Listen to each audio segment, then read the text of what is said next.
Ayo, this is T.O.T. Thank you for dropping in today, if you have. Before I get started with today's video, I just want to give a big shout out to Mihoyo, all the various musicians, artists, and the collab work from various members of the Honkai Impact 3rd community for helping to put together an amazing concert. I thoroughly enjoyed it, and I don't want to spoil it for anyone who hasn't watched it yet. I would say that if you are a music enjoyer, please definitely consider checking out Mihoyo's recent Honkai Impact 3rd concert. I'm going to leave a comment of it down in the comment section down below, or I'll leave it in the description. Please go check that out if you have some time. So originally, when I had broke from Masters, at that point in time I had been playing for 491 days, and I think that week in Memorial Arena there was Argentite Artemis that I had used Vermilion Knight for, there was Tank that I'd used Hersher flagship for, and then there was also Yae Consumi that I had used Hersher Thunder for. I ended up being like number 64, so I got my top 100, and that was my goal. Like, I just wanted to be top 100 in Memorial Arena for a change. Got that knocked out, and I was like, well, I've done everything I wanted for Masters. I was able to survive dual elites. That was a thing back then for Abyss. I told myself it's time to move on to Exalted content. So when I originally moved into Exalted content, it was extremely hard for me. I was bouncing back and forth between Agony 3 and Red Lotus. Basically, Agony 3 was too easy, but I wasn't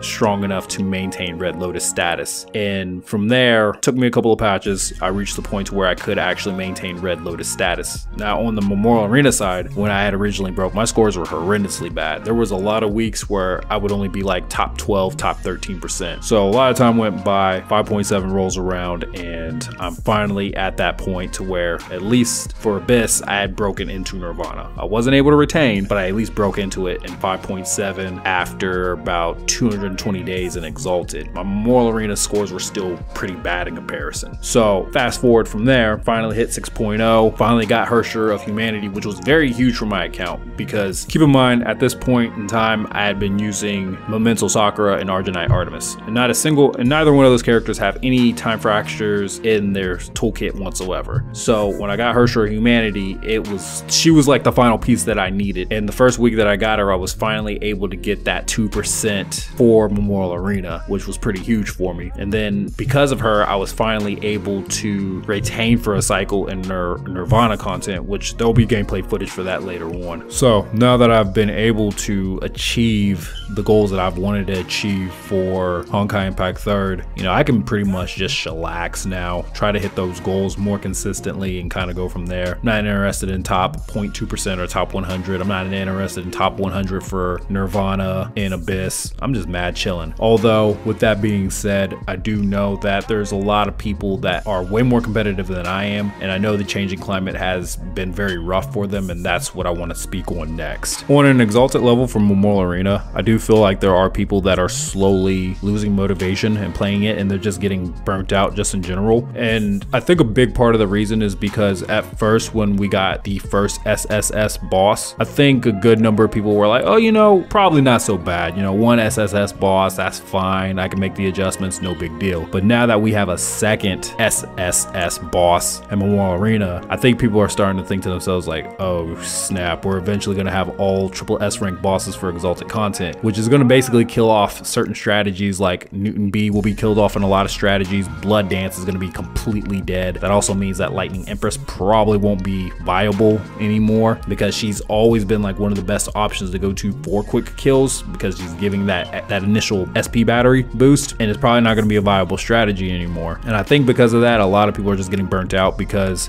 the rate and frequency that characters come out and gear comes out in this game is just really too much.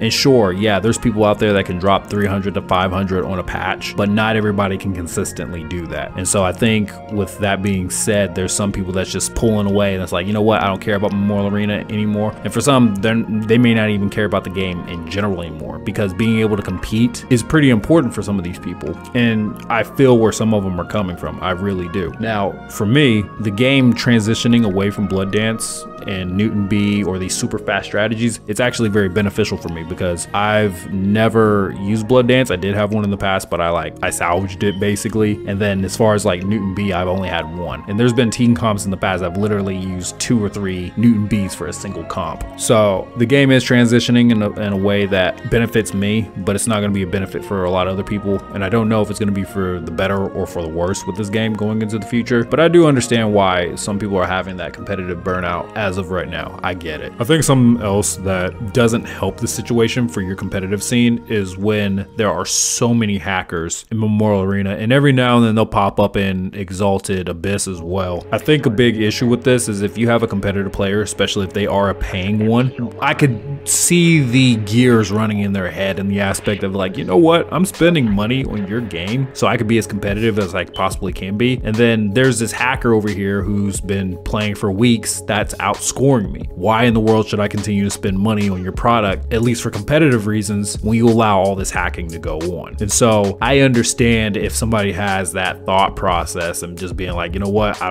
don't feel like competing anymore. I get it. So any competitive players that are coming across this video, I have a question for you all. Are you getting burnt out with Honkai Impact 3rd from a competitive level at least? Do you feel like it's getting to the point to where it's too expensive or too hard for you to keep up, and so therefore it's demotivated you from playing the game? Please let me know in the comments if you come across this video. I'd love to read your thoughts on it, and I'll be sure to respond to you.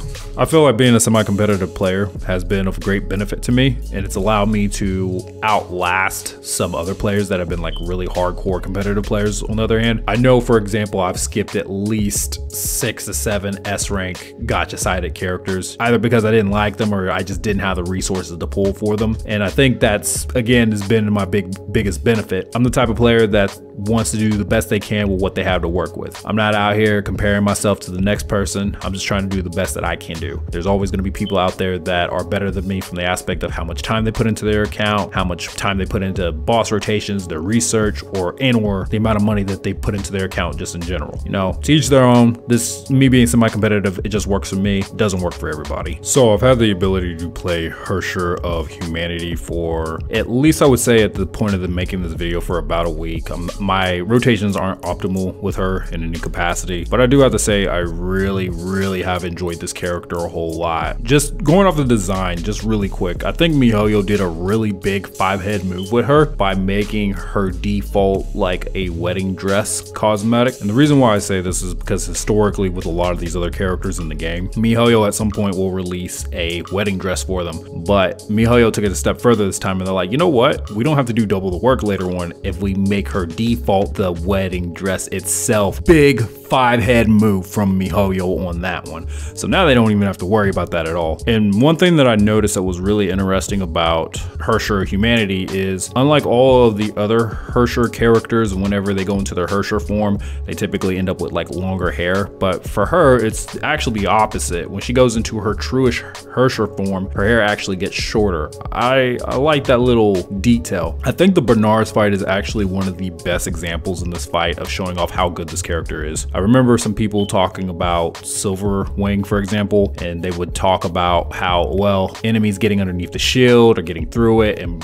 Silverwing would lose out on some damage. Hersher Humanity doesn't have that problem whatsoever. Barnard's is such a good fight to show off how good Hersher Humanity is, because not only does she keep Bernard's in lock a lot more often, but also in the event that Bernard's pushes Hersher Humanity back, for example, it doesn't matter because everything that Hersher Humanity uses is going to hit Bernard's. And that under that charge attack that she uses when she's in Hersher of Origin form and she goes underneath the surface and pops back up, that's actually a gap closer move. That's hard to tell in fights where you have more stationary enemies, but I did notice it when I was dealing with Barnard's, and I'm like, hey, that is really freaking cool. Another big thing about this character that she's always going to be in Hersher form, and I think that is really huge in itself, because most of the other Hershers in this game, in fact all the other Hershers in this game, they basically have to go into their burst mode or use their ultimate, whatever the case is, in order to go in that Hersher mode. For her, she is the first character in this game that's going to have 100% on that. That's crazy crazy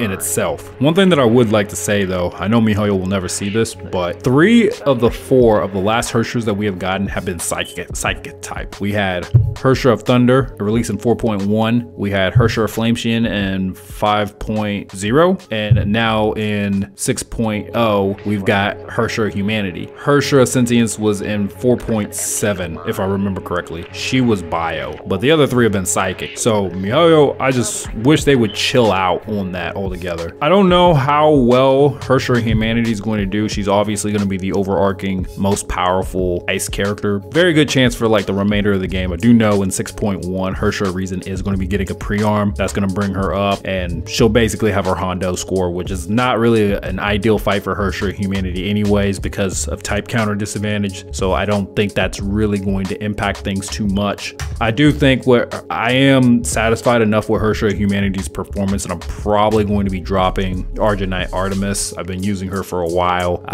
It's just, she's at that point now where I don't know. It's not so much I'm getting bored with playing the character, it's just I need a little bit more oomph, and I don't think Argent Artemis is providing that for me. But then again, I could just be playing the character completely wrong. Who knows? If you have watched this video, I do want to say thank you for your time. You be safe out there. Deuces!